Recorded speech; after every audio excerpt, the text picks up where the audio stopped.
Road to Possible presents Road to Equality.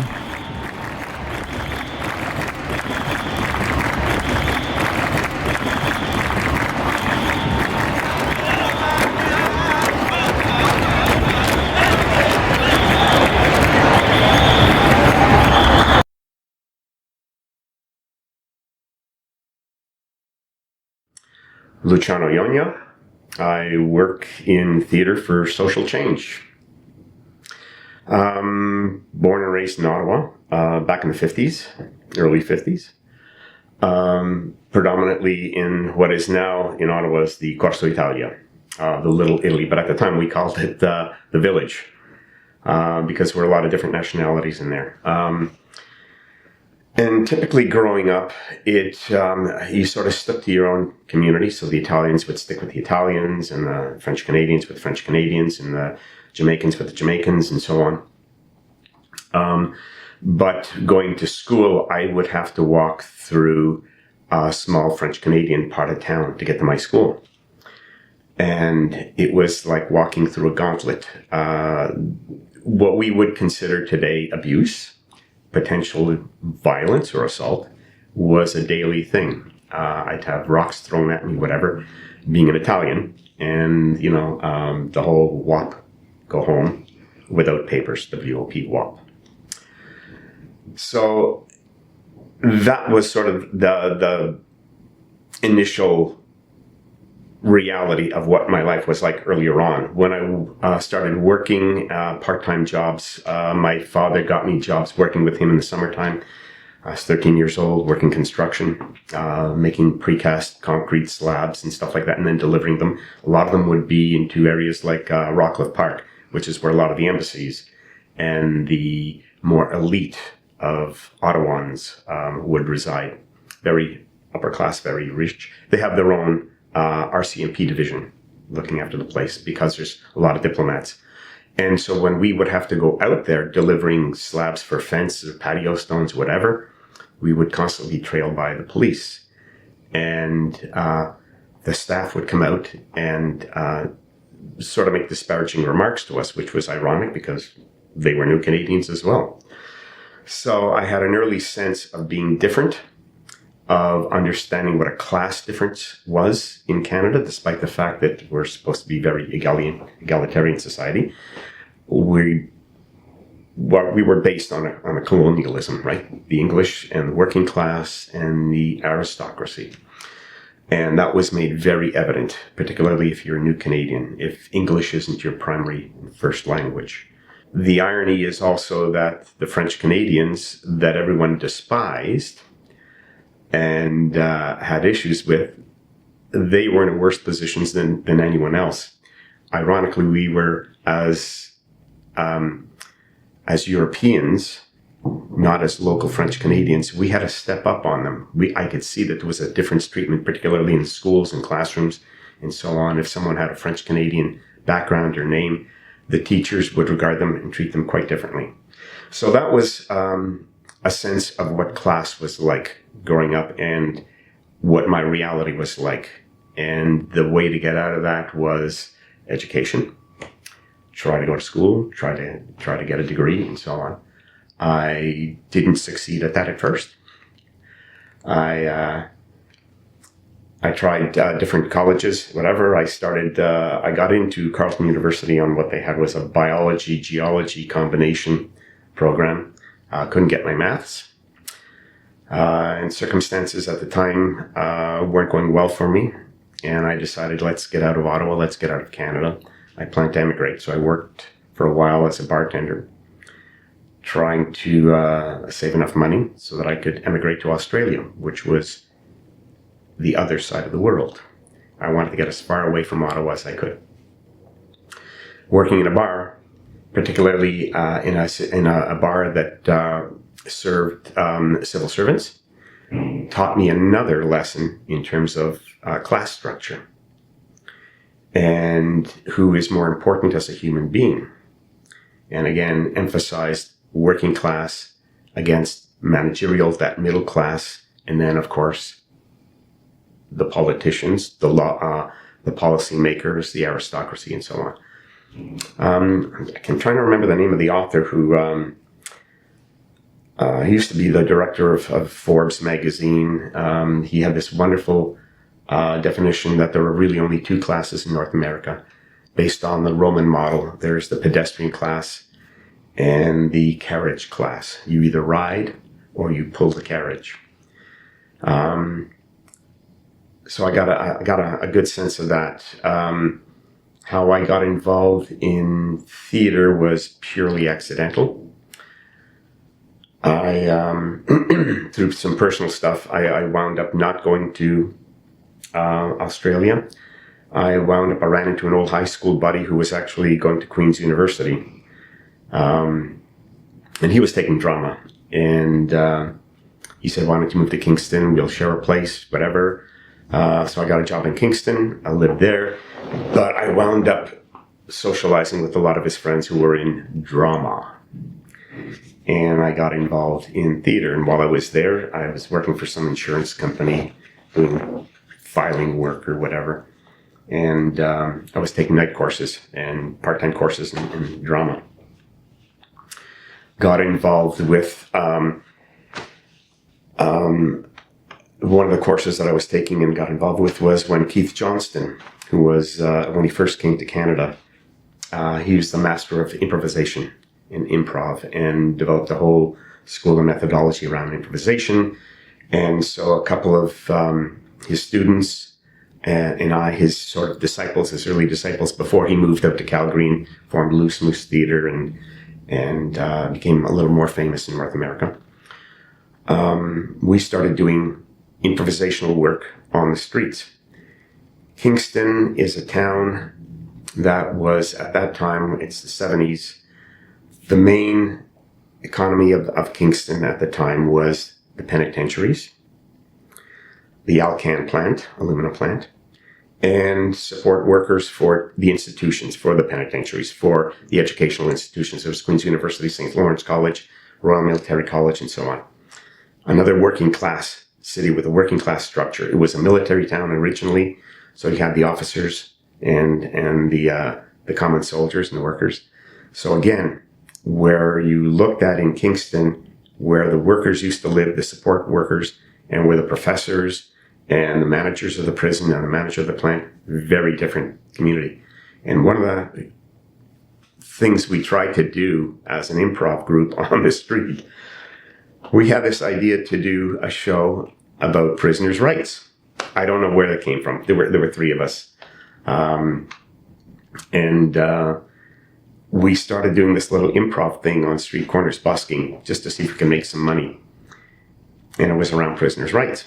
And the reaction was a lot of the people were mostly women who were wives of the support workers, a lot of wives of the prison guards, threw stones at us, spat at us, told us that we were supporting criminals, that we didn't understand what their husbands were going through as guards, correctional guards. And it's true, we didn't. We sort of had a romantic idea of what life was like. I'm, 22, 23 years old, hadn't had that experience. I've had friends who've been through the prison system, but haven't been there through personally. So that was another teaching for me in terms of if you wanted to bring something to light, that it wasn't going to be easy, that there was going to be a tremendous amount of resistance. And also to listen, because not understanding then at that time, but putting this all in perspective years later, the work that I was doing later, was to understand the position that the workers, that they were in a similar position. Whether you're a correctional service officer, whether you're a servant of a public servant, whatever, you're also stuck in a system. And the system is rigged to work a certain way. It's to maintain the status quo. And so that was an early teaching that I hadn't quite grasped at that time, but I held on to that experience later on, and I was able to reflect back on it, of why these women and people who saw what we were doing were so angry. It inspired us because we figured, well, we're hitting the right buttons. But the reaction was a lot more extreme than we expected. And we had to understand why it was that extreme, what triggered those kinds of emotions.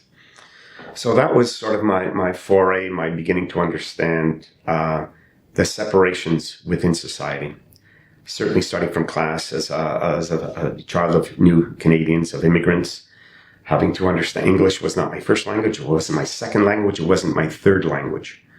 So having to learn to communicate within that society at that time, learning where my place was, learning that I didn't want to be at that level, in that place, learning that I had to fight to do certain things to get out of that position, learning that I was even at that low class structure that I was, there were people even below me.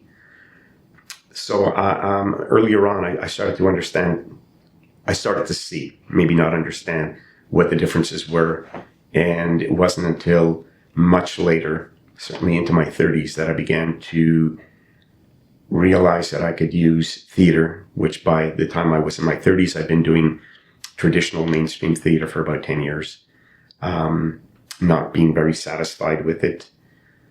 Discovering that there was another form of theater out there that was connecting with people, connecting with issues, that was being used to analyze what was happening in society, to challenge what was happening in society, to work with communities, that I was able to reflect back on my youth and the experiences that I had as teachings that I could then reapply to what I was doing or wanted to do.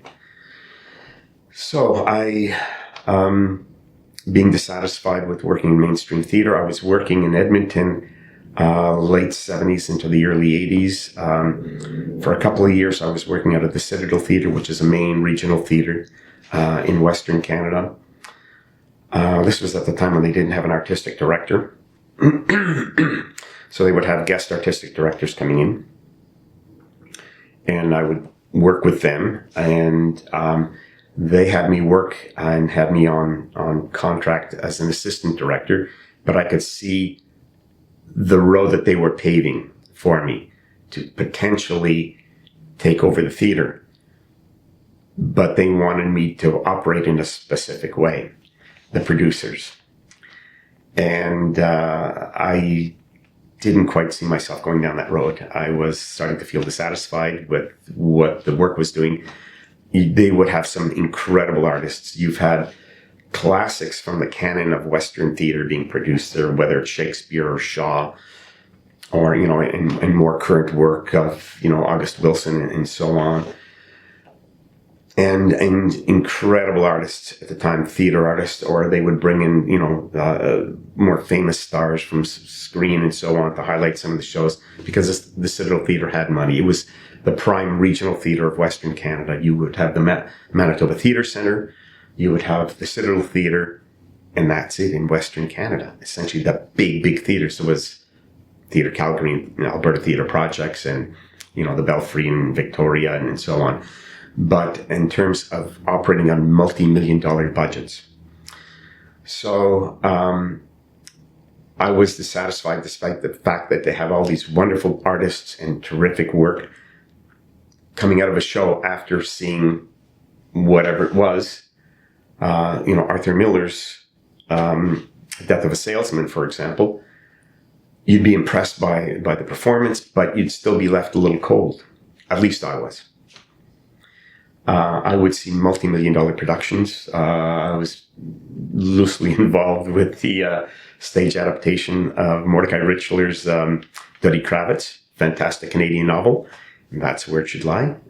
Made a pretty good film, Richard Dreyfuss, I think, played Duddy. But we brought in Lonnie Price and a vast array of great authors and actors, and they got Stieber, the guys who used to write for Elvis Presley, to write the musical score, because there was going to be a big musical. Horrible experience. $2 million production at that time, 1982, 1983. And that was a turning point for me to say that I don't want to be doing this anymore. That theater could be for something else. So while living in Edmonton, and I was able to, Edmonton as a base because I also worked in Winnipeg and in Calgary and in Victoria. One of the things that struck me most that I hadn't had the experience growing up in Eastern Canada was the Indigenous population. When I first went out to Edmonton, I worked at what was then Theatre 3, then became Phoenix Theatre, and Theatre 3 had this wonderful little space which was right by the tracks, 95th Street, and behind was a salvage yard. And unfortunately, and we're talking again late 70s, many of the urban Indigenous people would find shelter in the salvage yard. And there were days when, particularly in the wintertime, when there'd be sirens and interrupt our work, and we'd go and look at the back where the shop entrance was, and you would have the fire department coming in with hoses because it was so cold that people would freeze to the ground.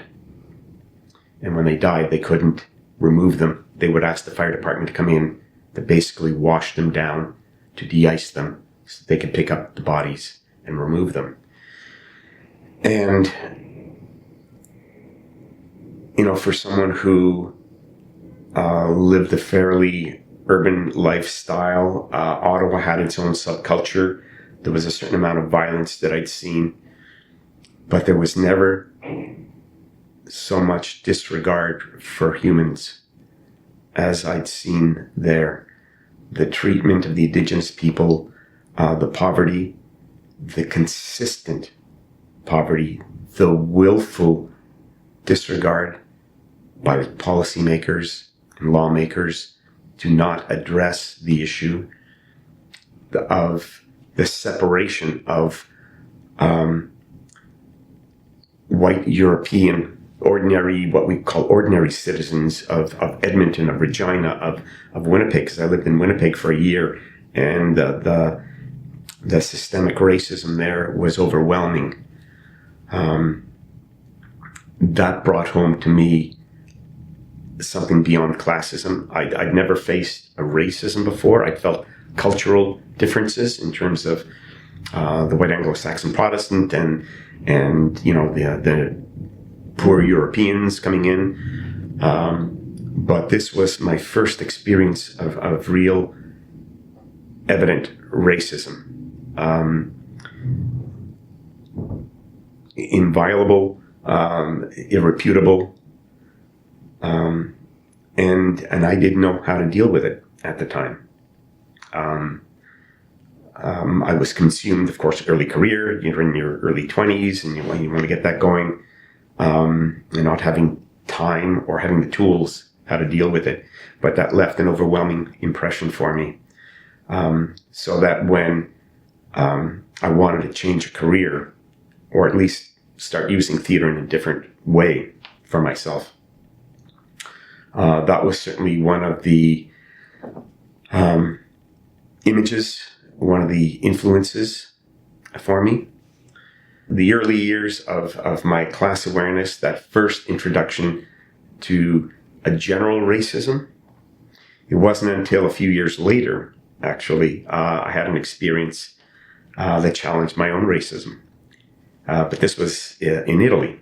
Ironically, it was the year after my father passed away. My sister and I took my mother to Italy so that she could be with her family, because we were the only one of our family here in Canada. And for people who may not know, Italy does not have a great record in dealing with races. Their colonialist history in Africa is evident today within society. And at the time, this was 1983. Again, I hadn't realized what a turning year that was for me. I was on this bus on my own in Italy, and the part of Italy that I'm from is long story short, it's a very different language, has its own language, its own root of language. And I'm on this city bus that's taking me out of this main city, Udine, to the little village where I'm staying with my mother and sister. And I'm one of two people on the bus, and the bus stops, and this woman gets on. And she's obviously East African. And she gets on and she starts talking to the bus driver. And I realize she's talking in Friulano, which is a very different language from Italian. And I'm about halfway, 2/3 of the way down the bus, and I'm listening to this conversation, and I'm starting to feel myself getting a little jealous, getting a little angry as to why this young black woman is speaking my language to the bus driver. And that's when it hit me that I have absolutely no right to think that way, to feel that way, that that woman was probably born there. She had more rights than I did. I was born in Canada. I'm the newcomer. I'm the trespasser there, you know. So that was another big teaching for me. I will always remember that. And that personal experience triggered into understanding the class differences, how I treated French Canadians, the French Canadians' treatment of me, my experiences with the Indigenous people in Edmonton, in the community there, all started to interweave, and I wanted to see how I could use my theater experience, my theater work, to try to make things different. So it was around 1982, 1983. I was finishing up my term at Citadel Theatre, and at the time in Canada there was what was called a popular theatre movement, popular as in of the people. And there was an alliance across Canada of theatre groups and individuals who were doing this kind of theatre. At the time it was called popular theatre, then it became theatre and education. Today it's called applied theatre. But it's essentially you're using theatre to work with particular communities that are disenfranchised or are having struggles within society, to tell their stories, to try to change policy, to find some sort of equanimity within society. And every second year, this alliance of Canadian popular theatres and theatre workers would have a little conference, a little festival in different parts of Canada. That year, 83, it was in Edmonton. And I'd heard of it circuitously. I can't remember how and where, but I was able to attend some of the events and workshops that some of these people were doing. And that's when things tweaked for me, where I began to understand how art could be used differently. Theater could be a tool that could change things. That working within a community, it would change not only within the community, that reaffirmation of they have purpose, they have a right to be there, to exist, but that they can take that message out to the rest of society and try to get society to open up as well to them, to understand what was happening, to challenge the status quo. I moved back to Ontario in 85, got connected with some friends who were doing some community work, and suggested we could start using theater to do some work with communities, art involvement, and so on. And it started to happen. A year later, I took a workshop with someone who'd been working with Augusto Boal. Boal was a Latin American out of Brazil and worked in Argentina as well, developing a methodology of theater called Theater of the Oppressed, which is a whole arsenal of different theater techniques, image theater, newspaper theater, invisible theater, and the more famous of the methodologies of the disciplines is forum theater. Forum theater is a form of interactive theater, very egalitarian, very democratic, where the audience gets to replace some of the characters on stage. You pose a problem, a scene. You create a scene with a problem that a community is facing. So if you're dealing with the homeless, you're dealing with problems with someone living on the street and they can't get out of that situation. You present this play then you repeat the scenario, and the audience then gets a chance to replace some of the characters to try to find answers, options, possible solutions to these kinds of things. So it's role-playing options, problem solving. Very, very effective. The United Nations has acknowledged that foreign theater is a great tool to fight literacy or illiteracy and homelessness around the world. So UNESCO is 100% behind this methodology. It came out of Paulo Freire's Pedagogy of the Oppressed, and Freire is an icon of modern education. And this tweaked me on to, this could be a great tool to work with communities. This is a fantastic tool, how we can instigate, initiate social change. And that's when I began focusing more and more on my work since then, from 1986, 1987, working with diverse communities. One of the first projects I did actually was with actors, since it was a lot of theater practitioners who took this workshop. We looked into ourselves and said, what are the problems that we're facing? And that was one of the first productions that I was involved with, was looking at, within Toronto, what young actresses were having to deal with, what female actresses were having to deal with, which was the famous casting couch. If you want to get a role, you may have to put out at the time. There were a lot of young men who were facing the same thing at the time as well. But ironically, that very little has changed since then. It wasn't until, and I'm ashamed to say that it took the whole Me Too movement for this issue to finally explode, to become public. We tried to address it back in 86, 87, here in Toronto anyways. But it's interesting that it took people within the arts community, within the film industry and theater community, to make it known that sexual assault, sexual manipulation within the workplace is unacceptable. So that's one of the things I'm a little bit proud of, that we were sort of on the cusp of that going in, and a lot of the earlier work we did was with landlord-tenant issues and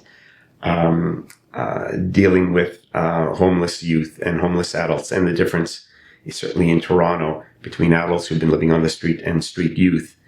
Certainly for homeless adults, it opened the door to psychiatric issues, and then starting to work with psychiatric survivors and Workman's Theatre that operated out of the Queen Street West Mental Health Institute, and working with them and issues that psychiatric survivors faced every day, as opposed to street youth, where a lot of the issues that forced youth out on the streets, that pushed them out of their families, was issues of gender identity and sexuality, which later developed into mental health issues.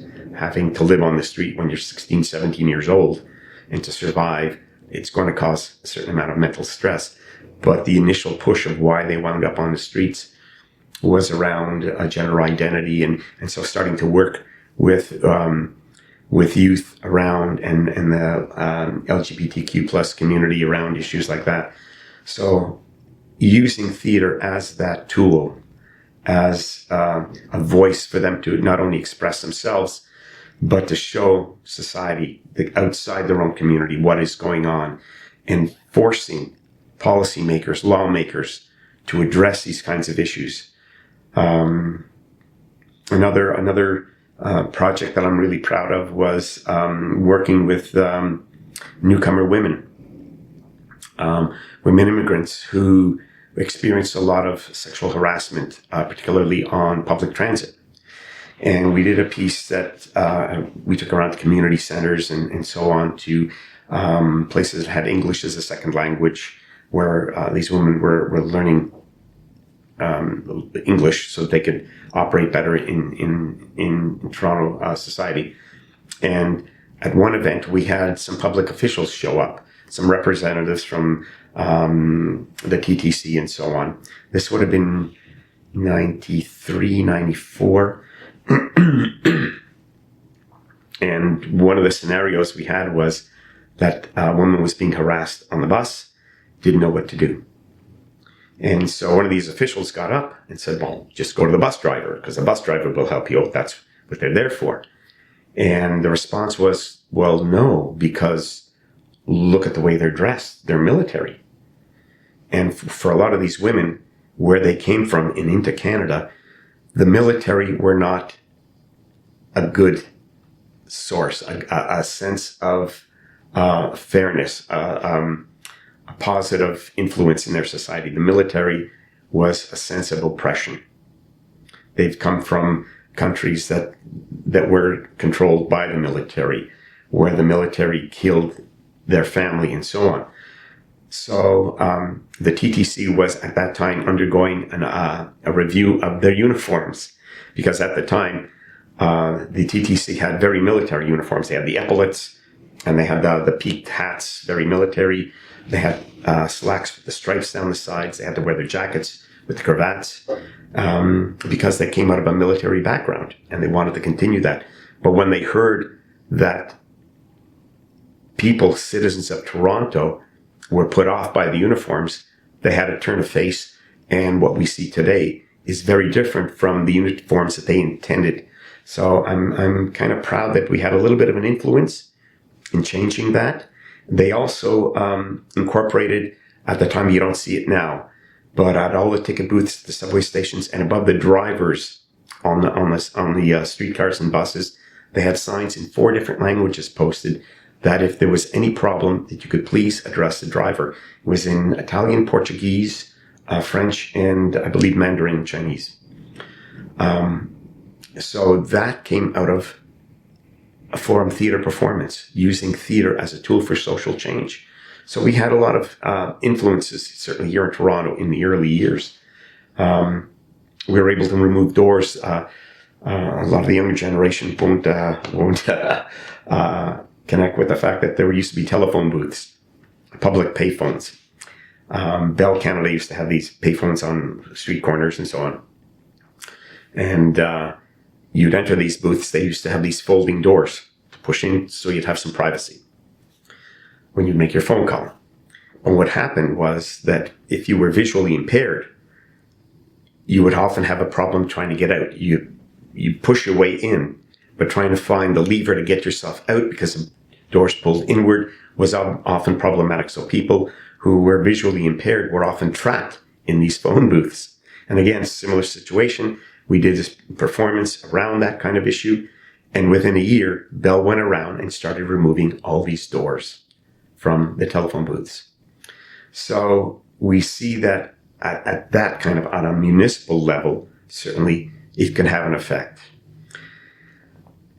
The goal was, of course, to change society as a whole. How else can we go from helping street youth in one particular city resolve their issues? How can we deal with street youth across the country?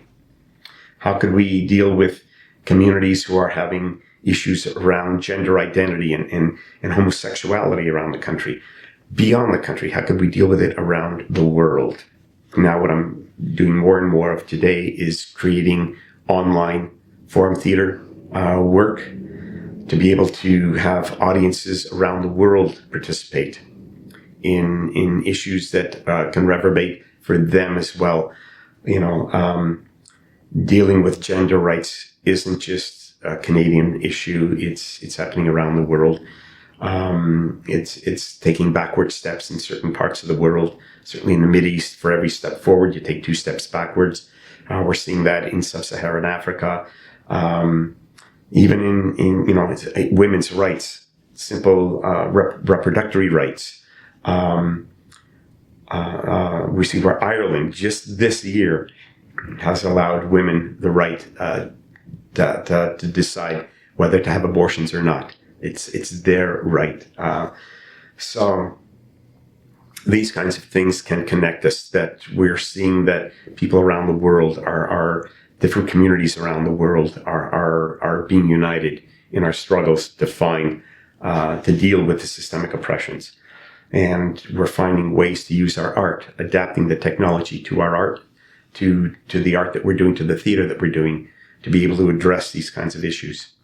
Living in the digital age, it allows us to communicate much easier and broader around the world. So it gives us access to see what other people are doing, the success that they're having, the challenges they're facing, reflect back to ourselves. And one of the things that I'm noticing is that so many of the people doing this work today are of the younger generation. I'm fortunate enough. I'm as I keep telling people, this road that I've taken was never of my choosing. It seems that I've fallen into this path all the time, and other people have prepared for me, and I feel blessed that I've been able to take this route. And one of the blessings that I'm having today is that I have people asking me to work with me, to train young people. I'm working with a couple of young people right now. They're calling me their mentor. I don't want to wear that mantle. I don't think I deserve it. But I do want to share whatever I can, whatever experiences I have had, and I'm doing with them right now. And I see this incredible energy, this will, this intensity to make a change that's coming from them that I don't think I ever had. You know, I was more of a sit back, observe kind of guy, and if I saw things happening, I might lean that way, and then suddenly someone would push me in that direction, and I'd be involved.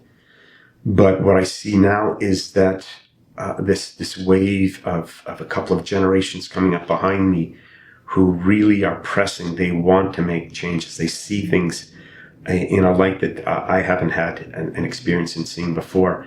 So the modern technology has allowed me to connect with a variety of groups and individuals around the world who are doing some outstanding work today, and I'm inspired by where they're going and how they're doing it, and the intensity and the purpose.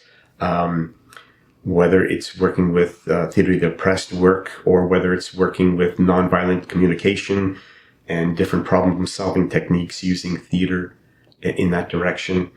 They're clear, they're articulate, they're smart, they have a much better grasp of issues than certainly I had when I would enter and work with a community. So I see a lot of positives, a lot of potential for the younger generation in dealing with our problems that we're dealing with today.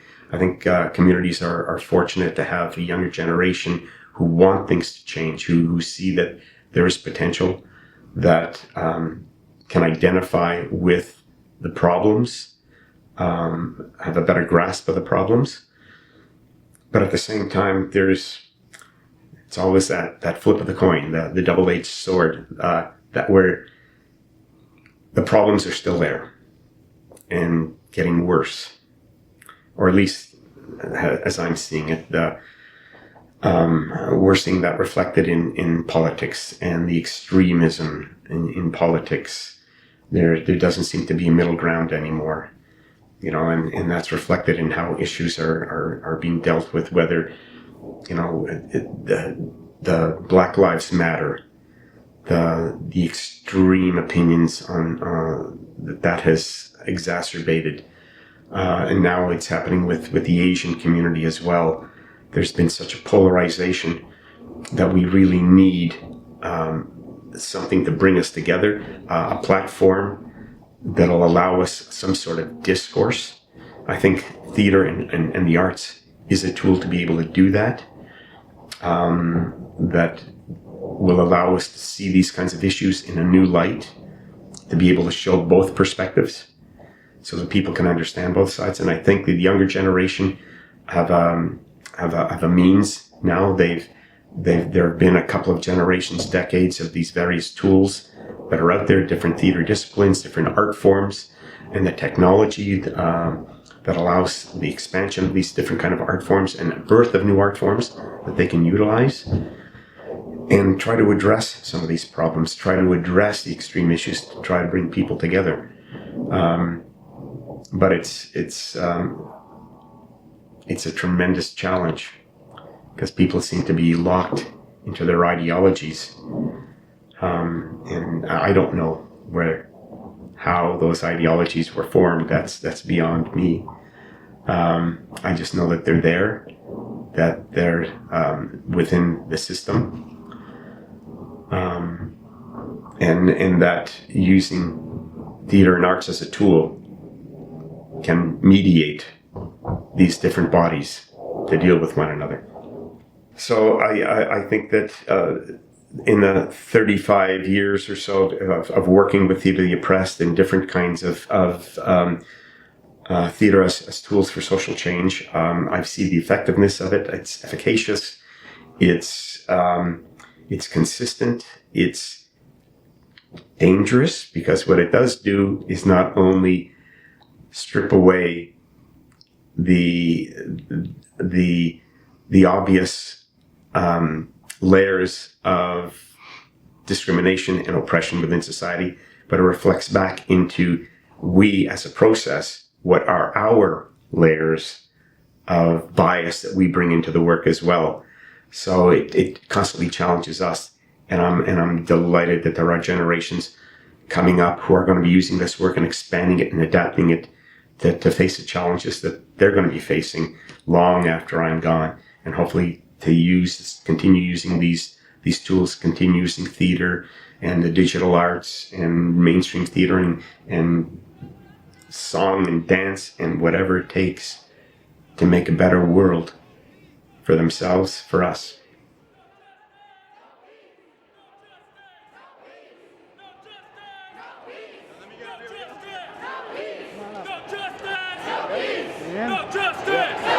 Thank you for being here. Justice! No peace! No justice! No peace!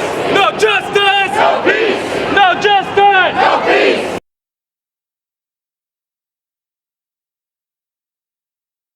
Thanks for watching. I hope you enjoyed the content. Make sure to reach out to us with your comments and feedback.